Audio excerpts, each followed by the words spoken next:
Joe Morgan, the mountaineer and the sole survivor of a massive avalanche, has described clawing her way out from under the wave of snow and ice that swamped her climbing party on the slopes of Mount Hicks in Mount Cook National Park.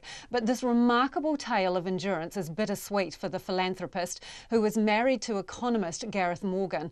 The climbers had headed out very early this morning. It was the second to last climb in a series of peaks that Joe Morgan was knocking off, and she was so close to doing it when the mountain just took them out. Joe managed to wriggle and punch her way to the surface, but says it was horrific to discover the two men she was roped to, experienced guides and her mates, had been buried alive.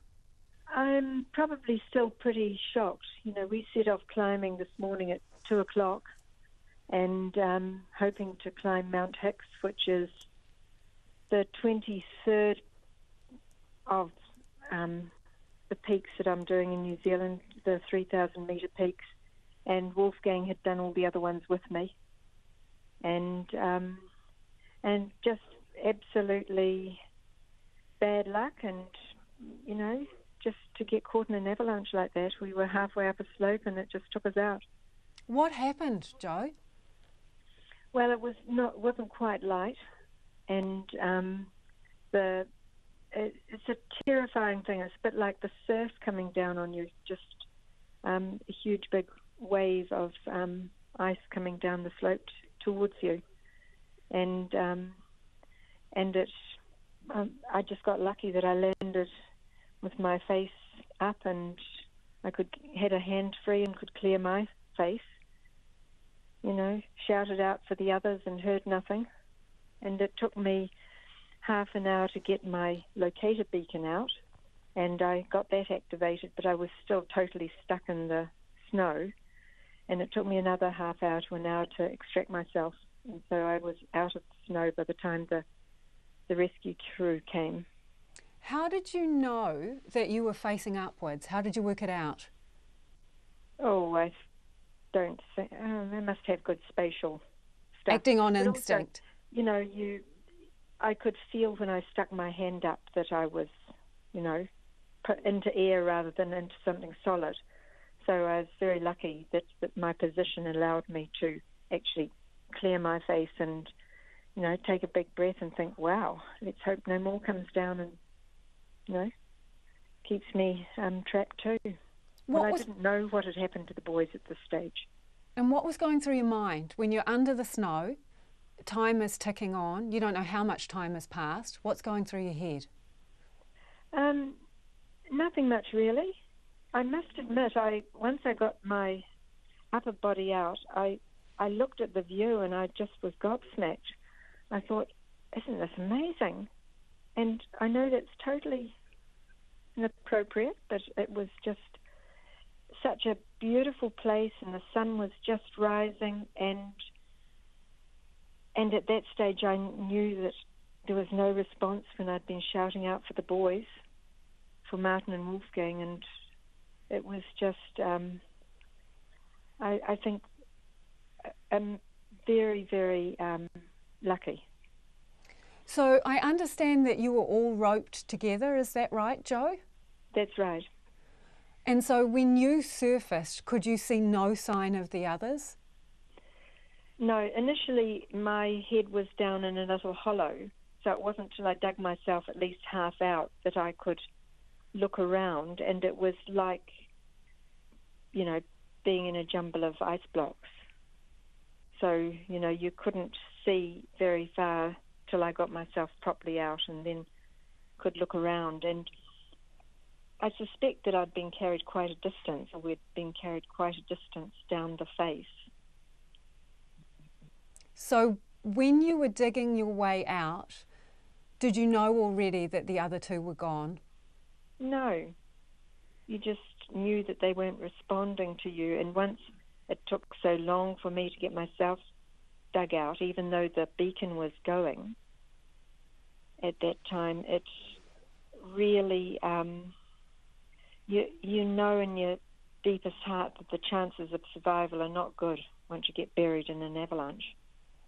It must be a bittersweet for you, relief that you've made it, and then the realisation that your two mates, they haven't?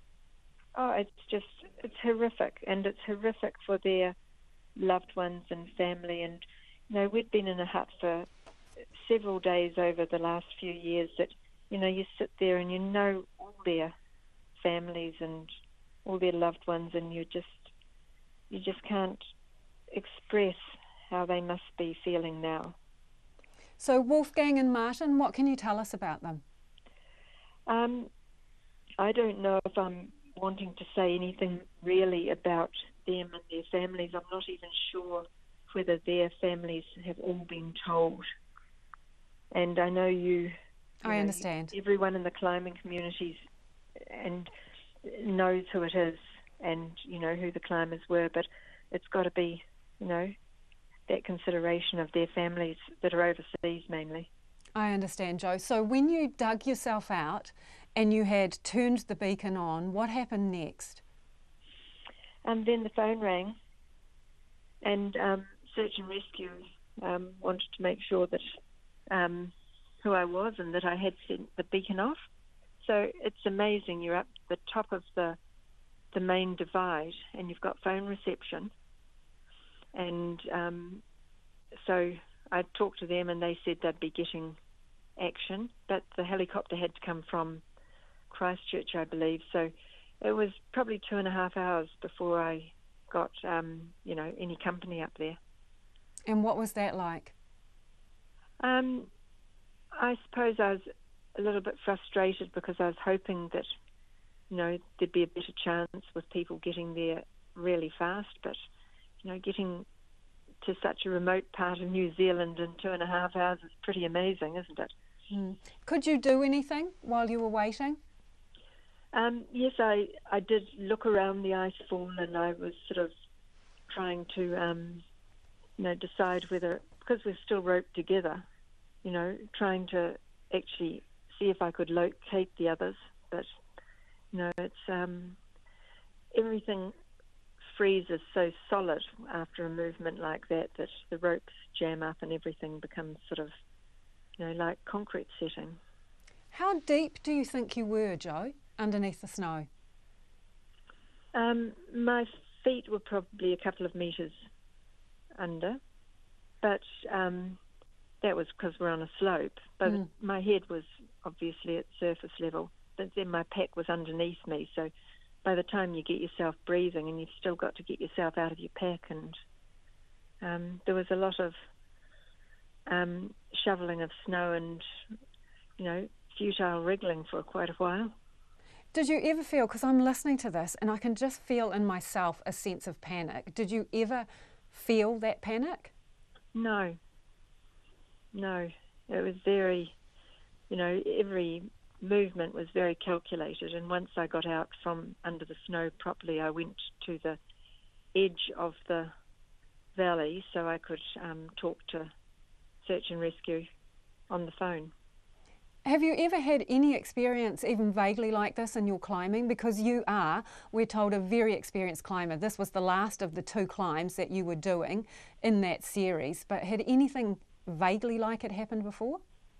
No, I've fallen in a crevasse, but, that's, I suppose that could have gone really nasty too, but, climbing is a high-risk activity, and I think this has really brought it home to me. Are you going to keep climbing, Jo?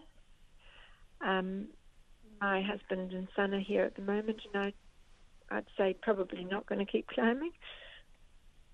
But in saying that, it is an amazing thing to do, but maybe, look at things with lower risk. New Zealand mountains are very technical, and with that comes high risk. So what did your husband and your son say? What was the first thing they said to you when they saw you? I think they're pleased to have me back. It's really quite nice to know that you're so loved. Yeah, relieved, I bet. Yes, I think slightly relieved. Because I had sent Gareth a little message about 10 minutes before the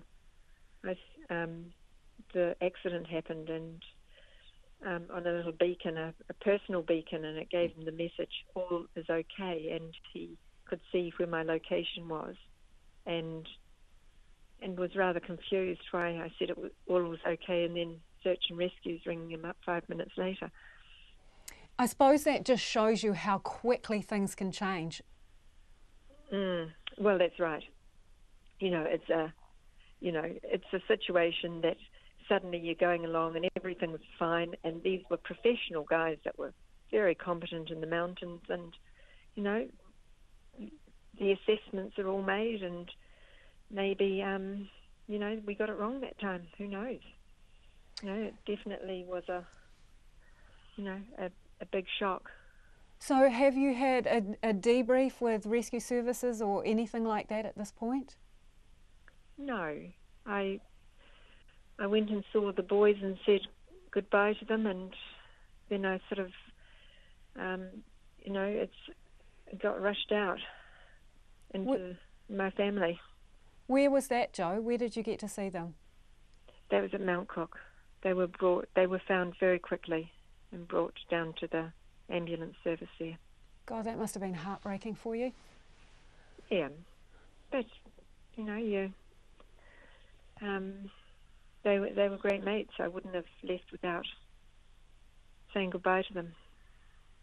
They're amazing loss to the climbing community. They're both just so cheerful and capable and competent. It's just such a huge loss to that community. And that is Jo Morgan, the sole survivor of the avalanche this morning on Mount Hicks. The police have not yet named the two mountain guides who died in the avalanche, but say they are both New Zealand residents who were originally from overseas. The area commander, Inspector Dave Gaskin, says it appears one of the men was killed instantly and the other perished before the rescue team got there, despite efforts to revive them. Their bodies have been transferred to Christchurch. Inspector Dave Gaskin says the guides were highly experienced and very well equipped.